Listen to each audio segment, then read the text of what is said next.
Yeah, what a game. I mean, I turned to one of the officials probably midway through the third quarter and was like, man, this game feels a lot like March does. And it certainly did, just with the intensity, the back and forth. Just so proud of our team. You know, obviously, I just told these guys the execution, the just keeping your cool with 4.8 to go, you know, not getting down and just staying in the moment and executing something that we drew up on the whiteboard and then executed out of the timeout. That was great. We've been practicing that. And then, you know, it was the game plan. Our players did a really nice job sticking to the game plan. We held Miami to 9 transition points. That's a big part of what they do. And then making plays. And it was a great balance of that. So really proud of our group. They showed out. With that back and forth in the fourth quarter, how do you keep your team calm and collected and not like getting ahead of themselves? And hopefully, you know, it's February and we have enough like playing experience out there that they have to keep understanding. You know, it's one possession at a time. You know, there's no 5-point plays, there's no 10-point plays. It's like just keep grinding. Sometimes we have a tendency, like a lot of teams, like if you're not scoring, it affects your defense.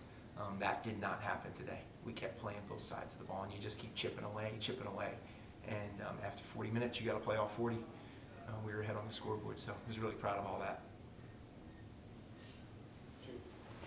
Meg, on that final play, as soon as you received the pass, you went to work right off the bat. Did you know coming out of that timeout that when you got the ball in that spot, what you were going to do?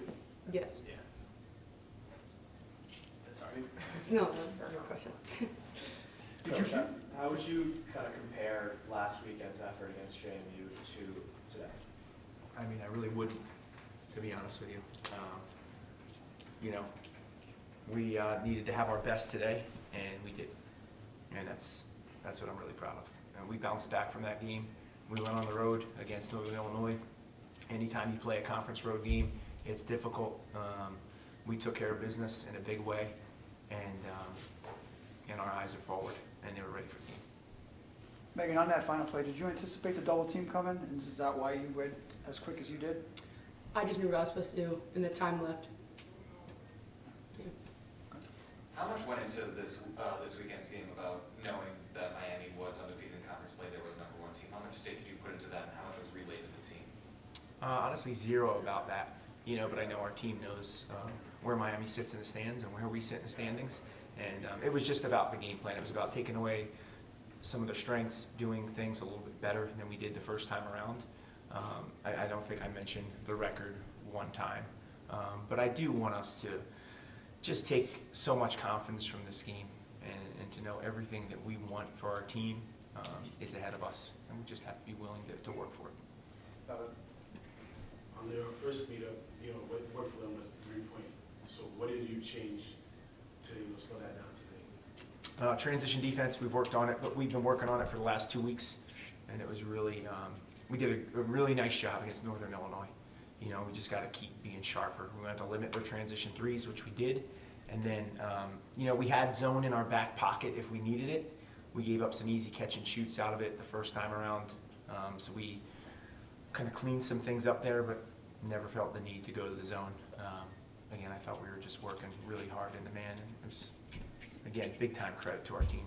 See, Ivani, that battle against Tamar Singer all game long was aggressive. How did you enjoy that? How did it make you better? I think I know that since we already played them once before, I know I'm going to come back and have a better overall game. So I think just having that mindset coming in made it more of a back and forth between us. This is for either of the players. You guys struggled from the floor in the first half.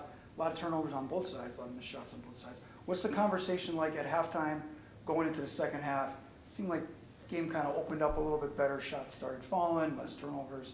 What's the conversation like? A big conversation we had was that our defense can't go down. That was one thing that was really keeping us in the game, and that was what was really sticking us together, even though things weren't working so much on offense. Even though we might have got the shots we wanted, they just weren't falling.